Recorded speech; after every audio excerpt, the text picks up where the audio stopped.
हमारे साथ यहाँ पर हमारा एक पैनल है। मनीषा प्रियम है, हमारी राजनीतिक विश्लेषक हैं। इसके अलावा आरती टिक्कू हैं, वरिष्ठ पत्रकार हैं। हमारे साथ विनोद अग्नोत्री हैं और दिवांग हैं, वरिष्ठ पत्रकार हैं। सबसे पहले विनोद अग्नोत्री का रुख कर लेते हैं। विनोद, ऐसा लग रहा है कि जो पूछताछ की जा रही है उसकी रिकॉर्डिंग की जाएगी। इसका मतलब है कि ईडी जानती है कि ये मसला जो है राजनीतिक रूप कभी भी ले सकता है। ऐसी सूरत में वीडियो रिकॉर्डिंग रखना बहुत ज़रूरी है। राजनीतिक रूप तो ले ही चुका है, क्योंकि कांग्रेस पार्टी जिस तरह से सड़कों पर प्रदर्शन कर रही है, विरोध कर रही है, तो इसको राजनीतिक मुद्दा तो बना ही रही है। इसलिए ईडी हर कदम फूक फूक के रख रहा है। कल को कोई इस पर सवाल ना उठे, सरकारी एजेंसी है इसलिए सारी रिकॉर्डिंग रखेंगे। कल को मान लीजिए कांग्रेस कोई आरोप लगाती है, और दूसरा सोनिया गांधी की सेहत जिस तरह की है, जो इस स्टेज में है, तो उनकी सेहत का भी सवाल है। मान लीजिए उनकी तबीयत में कोई बिगड़ जाए तबीयत किसी बात पे, तो उस वक्त बहुत सेंसिटिव स्थिति हो जाएगी। तो इसलिए भी रिकॉर्डिंग जरूरी है, क्योंकि कोई भी आरोप लग सकता है। तो मुझे लगता है रिकॉर्डिंग एक एहतियातन जो है, चूँकि ईडी कर सकता है, उस अधिकार के तहत ईडी इसको कर रहा है। और ये आगे उसके बाद कोर्ट में जब मामला जाएगा, जब ईडी सारी पूछताछ, सारी फाइंडिंग्स कोर्ट में रखेगा, तब भी शायद इस रिकॉर्डिंग का एक महत्व होगा। जी, आरती टिक्कू हमारे साथ हैं। आरती, एक बड़ा सवाल जो यशवंत सिन्हा ने उठाया कि ईडी को उनके घर जाना चाहिए था। राजनीतिक नेताओं को परेशान किया जा रहा है, उनकी सेहत ठीक नहीं है। क्या ऐसे मामलों में राजनेताओं को रियायत दी जानी चाहिए?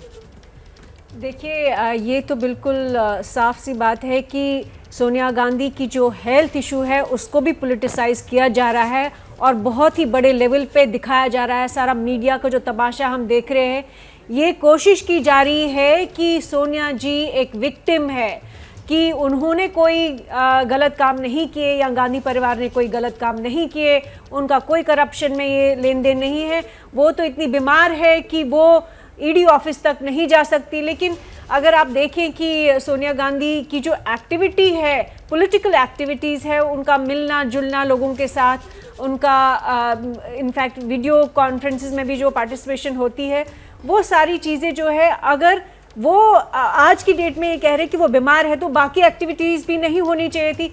लेकिन ये क्लियर है कि ये राजनीति हो रही है और इसलिए उनकी हेल्थ को लेकर एक बहुत बड़ा एक इशू बना रही है ऑपोजिशन, जबकि बाकी चीज़ें वो नॉर्मल एक्टिविटीज़ जो है वो कर रही है। वो साफ दिखता है सारी जनता को। जी, आप कह रहे हैं तबीयत ठीक नहीं है और इसको पॉलिटिसाइज किया जाए। मनीषा प्रियम, ईडी ने उनको विशेष सुविधा देते हुए एक हवादार बड़ा कमरा उनके लिए चुना, परिवार के एक सदस्य को दवाई के साथ दूसरे कमरे में मौजूद रहने के लिए भी अलाउ कर दिया। एक बड़े नेता से पूछताछ हो रही है, इसलिए इतनी रियायतें ईडी दे रहा है। अब ये तो ईडी से ही पूछना चाहिए कि भाई किस कारण से आप रियायत दे रहे हैं। लेकिन सही बात यह है कि सरकार की एक एजेंसी है और उस एजेंसी पर जिस तरह का दायित्व है, वो भी समझते हैं कि वो एक बड़ी राजनीतिक दल और उसके नेता जिनकी तबीयत ख़राब है, वो अक्सर अस्पताल जाती रही हैं। और इन सब बातों को ईडी जो है, कोर्ट भी इन मामलों पे एक रवैया लेता है और ईडी ने भी ये रवैया लिया है। तो एक तरह से पॉलिटिसाइज करने का जो स्कोप है वो ईडी इसको कम कर रहा है। आप अगर देखिए तो कहीं से भी वो ऐसा नहीं दिखला रहा है कि नहीं हम तो आपसे दमखम से पूछताछ करेंगे और ऐसी बातें नहीं। आपसे पूछताछ किया जाना है, ये हमारी एक ज़रूरत है और ईडी समझा सकता है बहुत अपने तरीके से कि क्यों पूछताछ वो करना चाहता है। लेकिन पूछताछ करने के साथ साथ ये पूछताछ ही है, अभी समझिए, ये कोई लांछन या आरोप यहाँ स्थापित नहीं किया जा रहा है।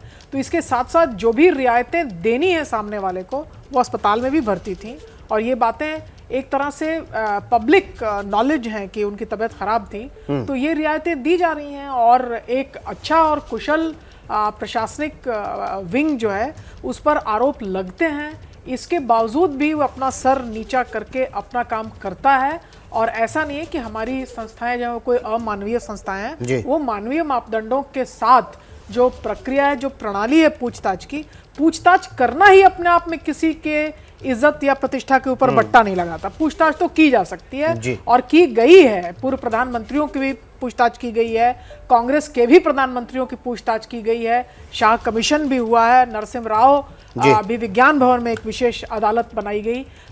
तो ये इस प्रक्रिया को हम एक तरफ पूरा होने दें और कांग्रेस सड़क पे जो कर रही है वो राजनीति है और उसका भी उनको हक है और अधिकार है। इस अधिकार को कहीं उस पार्टी से नहीं छीना जा रहा है। ये हैं शर्मा जी, जो रात का खाना और देश दुनिया की सुर्खियां दोनों लेते हैं सुमित अवस्थी के साथ। अब ये हैं इनके पड़ोसी बनर्जी साहब। मिष्टी दोई खाते खाते पूरा बंगाल जान लेते हैं सुमन दे के साथ। इनकी तरह आप भी देखें अपने फेवरेट न्यूज एंकर को एक ही ऐप पर और डाउनलोड कीजिए एबीपी लाइव ऐप अपने स्मार्ट टीवी पर।